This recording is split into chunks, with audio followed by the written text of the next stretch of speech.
finally, here we are on the east end of the bridge looking west, and you can see again we replaced all the bolster beams on this end, of which the only two in the original contract were this pair, so we ended up doing 6 more.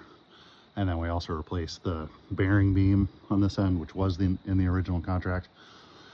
And you can see once again the bottom cords here we replaced, which were not in the original contract. So it looks like we actually replaced like 4 of these gooseneck spline connectors, not the 2 that I had written.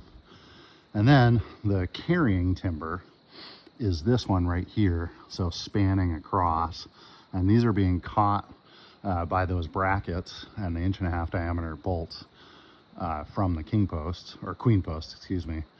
And that is what the entire loading of the bridge lands on. You know, all the stringers of the bridge land on those. And that one was extremely rotten, and we had to replace that. So as you can see, we did a significant amount more work. I would say about double the amount of work. Obviously, there are some savings, significant savings, in that we did not have to, you know, we had already jacked up the bridge, and this was the right time to do it.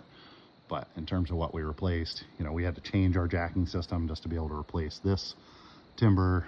We had to set up, you know, access on this side of the bridge, which wasn't originally in our plan. We had to take off the sheathing on this side of the bridge and then refasten it.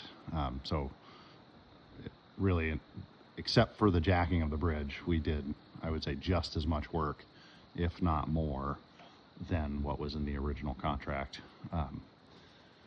So I know it's a bunch of money, 65 grand, this additional work that wasn't expected, but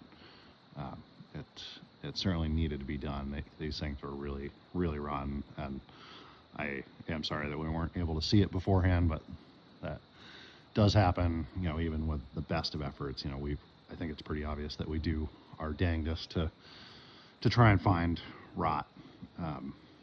You know, we really try not to have change orders. That's not how we like to do our work, but that can happen with restoration. There's just some things that you cannot see until you start opening up things. That's it.